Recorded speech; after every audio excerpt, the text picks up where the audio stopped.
Mark Rancudo, Rizal in black, Nueva Ecija in white. The tip going to the side of the road team, Nueva Ecija. So they've reached at least 20 wins. I mean, how impressive has this team been as Marco Balagtas, Eric Cabzon scores the first basket. Ecija, side ball screen. JP Calvo, short stab by Rob Celis is good. First basket naman para sa Nueva Ecija Rise Vanguards. Spot. Philip Manalang, sidestep into a jumper, knocks it down for the Rizal Central Mall. Si Manalang that really has stayed active at the very start of the game. Will Macaloni right there. What a good drop pass and a good finish by Will. May missing, may missing na factor eh. Alam mo, hindi naman din sila nalayuan ng todo-todo ng Pangasinan. As Marco Balagtas knocks down the jumper. Pero Coach Ralph says will separate the boys from men.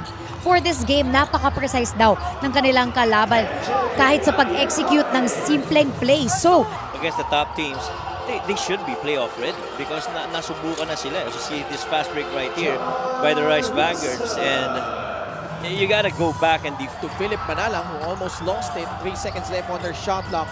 Manalang puts it up, turns around, and puts it in. One might think JV Marcelino gives it up to Robbie Celis. JC for free. It's good. you got 5 players on the floor from Cañete turns down that outside jumper. Nice fake. Oh yes. And puts it up and in. Mike Cañete. Many times I may sound like a broken record, but he's one of the more consistent Rizal golden coolers so far. JC open lane, you can't allow him to get in that. JV gets it back once more. JC with his second three-pointer, and Nueva Ecija with their biggest lead at 5, 18-13. Lino feeds it to Christian Manaytay. De Leon desperately tried to stop him, but to no avail. Manaytay gets 2 points. Para sa team mo, I mean, for you to have that kind of a performance over the last 4 years, well, the last couple of years have been tough because there's Palti Baltasar, but on winning that title this season. Yun talaga yung flip side doon. Again, everything but the title, yun ang talagang hinahangad ng Nueva Ecija. 2-1 run by the Rice Vanguards as they come away with a steal. Oh man! Oh man! Indeed, Marcelino twins connecting on that alley-oop play. Key difference. Walang clear na advantage across all. Except for yung assist na +1. I think +7 ang Pangasinan goal. Ooh! Signature Jammer Hammer from Jammer Hamito. Showing us the hammer. The short roll right here and a good feed. Ooh, with a right hand and with the authority. Eric Cabzon couldn't do anything about it. Struggle here. Only 3 points in this quarter. Byron Villarreal sinks in that free from the right wing. That guy. Bola nakuha ni Neil Tolentino. Behind the back by Philip Manalang, who goes coast to coast, and something to the delight of the crowd as Philip Manalang puts it in plus a foul. Manalang with 8 on their shot clock. Philip spins, goes inside. My goodness! Now you see me, now you don't. Boy, what a move. Putting that ball on the floor, getting in the gut of the defense, testing it, using those foot speed and that footwork though against the big man, and Will Macaloni that good finish. Hickser, great move of the game, born for greatness. And he just woke up this crowd here in Rizal.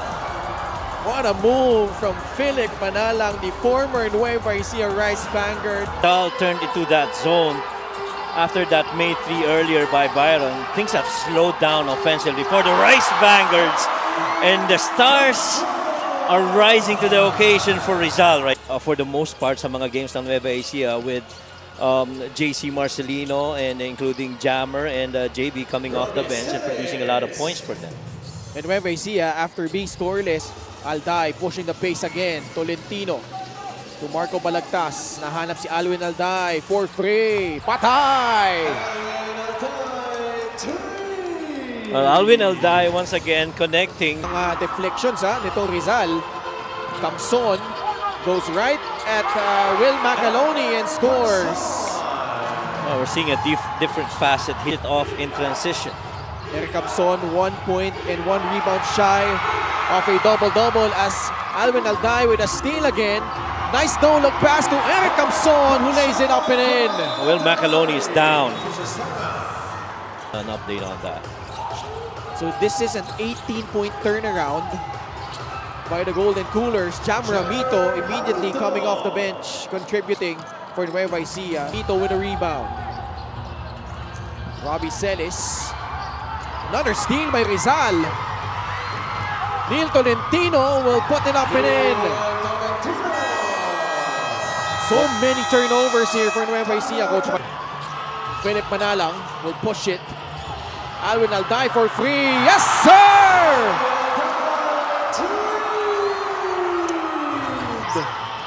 Tolentino grabs the offensive rebound. Camson off the bounce. Will draw closer. Leaning shot will get the friendly bounce. Long lulls. Indeed. I don't recall of any recent game na ganito as Christian Manaytay finally sinks a basket from the outside. That Napunta ay Philip Manalang in a foot race with Billy Robles. Humingin pa! But missing on that shot. Robles had something to say about that This as will be John big. Wilson, open free, book it. you gotta pay for that. Now, there is a big bruise at the back of his thigh, with the team's PT also confirming that something did snap. They are still evaluating the severity of his injury, but looks like he will not be able to return back into the game. Back to you. Pero hamstring injuries are pretty tricky, Coach Mike. And yung timeline niya in terms of recovery, it varies But JC Marcelino goes all the way to the cup, lays it in, plus a foul. And just like 5-point game. Christian Manaytay makes his move against Mike Cañete. Swooping in was Billy Robles and the tip by Jam Ramito. Valve consistent nga pagdating sa field goal makes. That's a sweet spot. Yes. And that's exactly why. Indeed. Lista mo na, galing kay John Apasible. Sabi rin niya na makakabalik pa rin siya sa laro. Sabi niya he's going to try his best to not let it affect his shooting. Back to you guys. Thank you so much, G. As masakit kasi yan Na-experience ko yan, yung may dugo ka sa loob ng kuko. I mean, the pain is the kind of pain that stinks. Oh, yes. As soaring and scoring was JC Marcelino. JP Calvo, JV Marcelino, Billy Robles, Christian Manaytay, and Jam Ramito, who's a recipient of that nice pass from JP Calvo. Everything free, off target. Marcelino to Calvo. JP, another nice feed. Back-to-back connections between JP Calvo and Jam Ramito. They gotta. Robles spins away from the defense. Bola natapik. It ends up with Amito. Nice pass. Manaytay bullies his way inside. Counted plus a foul. And another. They were at their best in the third when they came away with those steals. They ran in transition. They picked up the pace. Eric Camson is someone that needs to get going here. Knocks down that three. Gotta score here. Manalang. Nice pass to Balagtas, who knocks down a mid-range jumper. And so far, they've been consistent. Extend that defense and make it difficult for the Rice Vanguards to execute anything. Oh, JC with a hang time move. Ang hirap pigilan doon pagka pababa na. Once he elevates, even going downhill, mahirap. Lalo na pag naka-elevate na, there's not so much. Oh, wow! Ouch, ouch. But Manalang is down on the floor, holding onto his right ankle. Possible unsportsmanlike foul here. And remember, Keanu Caballero is not available. Shake it off. See that again right there. That elevate. Ouch. Yeah. But it more looked like Philip was the one who went to his Pa-forward to the siya. other for Seconds left on their shot clock. Alday for 3. Off target. Celis is ahead. JC, full head of steam. Oh man. Absorbing contact does not matter. JC Marcelino. So Nueva Ecija still with a 5-point lead past the halfway point of the fourth quarter. JC spins into traffic, flips it up, puts it in. The degree of stopping this guy. 22 markers for JC. Camson repositions himself. Oh, What three a guys fake. flying by. And Eric Camson making a foolery out of the defense.